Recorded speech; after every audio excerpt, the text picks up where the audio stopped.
What's up, Copy Squad? It's your boy Kyle Milligan coming to you live from Boca Raton, Florida. Hey Kyle, people say getting clients, they mean big companies and corporations. It can be big companies, it can be corporations. I think that's really important too, is your reputation follows you everywhere. It's basically the point of this live, is whether it's a big client, little corporation, or when it's a big corporation or like a little one-person shop, it's crazy the amount, especially if it's like a niche like financial. There's a handful of people who want to get on camera and start a newsletter. Those gurus, those editors, there's only a couple of them in the world. And you'd be surprised, like some of these guys, they start at one little place and they end up at like a larger place. And it's the same thing with copywriters, right? They start off freelance and then they get their foot in the door over here at, let's say, Stansberry or something like that, or maybe Angel Publishing or something like that. And all those people, like, they all go to the masterminds together, the Financial Marketing Summit, and they go to these things and they talk to each other. I think it is really important. It's a small pool.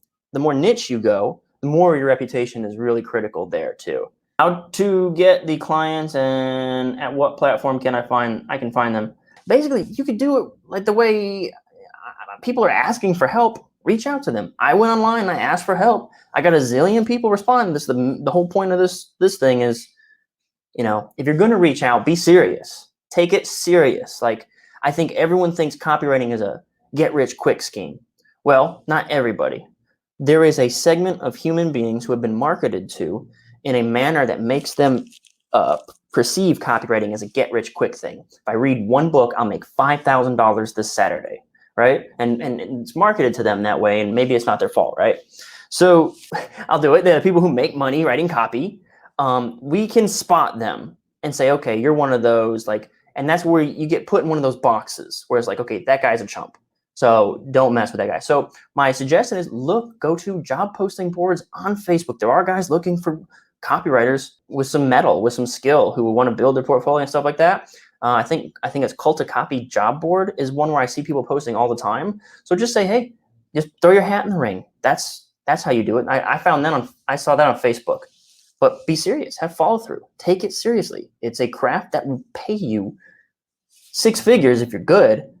And I know people who've made 7 figures, right? It can make you millions, and we'll put that all over our copywriting, masterminds and groups, and tell you, you can make $1 million, because the reality is you can make $1 million if you take it seriously and treat it with respect. Why do you think people on YouTube preach going niche, then looking at people like Orange Bloom and seeing the opposite? I don't know who that is.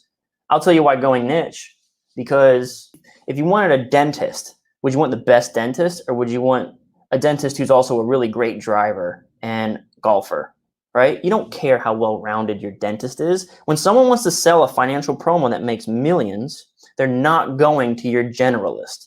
They're going to experts in the financial publishing niche, because that person has made them millions. Cut and dry. Like, if I want a heart surgery, I don't go to a great surgeon. I go to a great heart surgeon, because that's where and you guess what? The best generalist surgeon gets paid less than the best heart surgeon. Do I have veritable facts on that? No, but I bet if you look it up, it'll support my argument. The more niche you are, the more you specialize, the more sought after you are. They have a misconception that you cast a big net, you make more money. No, dude. How about you work with the 2 to 3 real players in your niche, because they have hundreds of millions to gain and to spend, instead of working with every generalist that'll take you because you sort of know that thing that they need. Just become the best. Read So Good They Can't Ignore You by Cal Newport. Read Deep Work by Cal Newport, because So Good They Can't Ignore You is about disproving the passion hypothesis. It's basically about what you're passionate about is stuff that you're good at, right? Becoming the best, it's sort of like a philosophy of mine. It's sort of like my religion, the So Good They Can't Ignore You philosophy. And then Deep Work, at the very first start of that, he explains there's 3 people who's going to succeed in today's economy. People who are the best, people with highly mechanical knowledge, like can tap into algorithms, computer programming, stuff like that. And then people with wealth already. So people who can just invest to make money. But of those 3, becoming the best at a trade is the easiest thing you could do of those 3. Well, I guess it's debatable. But for me, becoming the best at my trade was probably the easiest way for me to go. So read those 2 books. Read those 2 books, man. Whatever, you're the best in your field, you win. Look at, like, everything is a 99-1 game. Everything is a 99% and a 1% game. If you really look, like, look at Amazon, 1%. Everyone else is 99. Look at Eminem, right? 1%. All the other rappers, even the really good ones, 99%. Like, it's like, if you can be like, even copywriting is that way, right? You look at the Evaldo Albuquerque's, my copy chief from Agora Financial. You look at the money map guy. I think it's Jed Canty. I think that's right. But, like, those dudes are the 1%. Like, they're killing it. All of us, we're 99%. So the best we can hope to do is try to ascend to the 1% level. Like, there's a couple of those guys, and then there's a bunch of guys making pretty good money like me, and then there's like the real 99% people making chicken scratch. So I'm all day about niche and being the best. How do you research your tribe? Trade association, LinkedIn, Facebook, etc. Royce, good question. So personally, me, 2 things. If we're talking about financial publishing, I was lucky to work at Agora Financial as my first job, and they had it all together. So they basically just handed me a piece of paper with all of that information basically put together for me. And this goes back to Ethan's question earlier about niches. I don't really need to do much research anymore. I know who they are, because in the financial space, it's a very similar avatar across each publishing group. They vary a little bit. Like, for instance, a crypto guy and a gold bug are going to be a lot different in some of their beliefs, but their core emotions, like, they're just kind of different ends of the same polarity. So I don't have to do too much new research. I've got it honed in. That's another benefit, like I was saying about Ethan's question.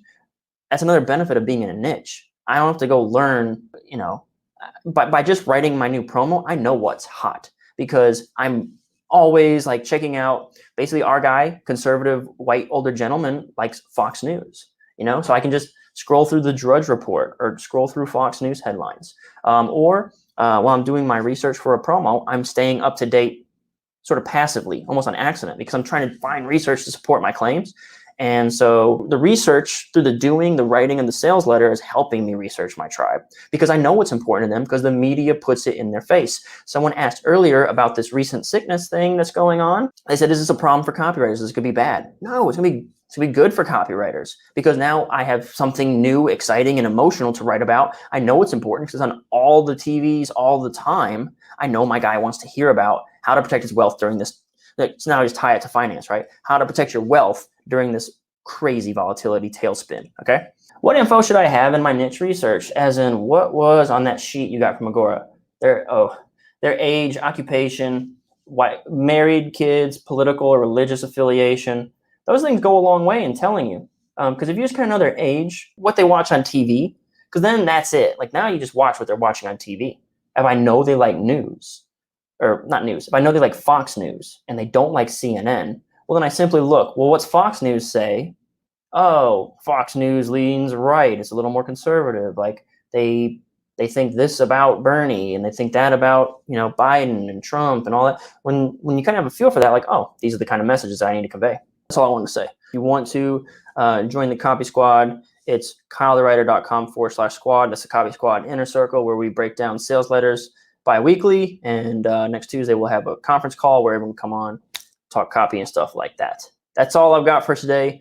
Thanks so much for tuning in. Please hit like and subscribe and all that stuff. Thanks for tuning in. Peace out. Copy Squad.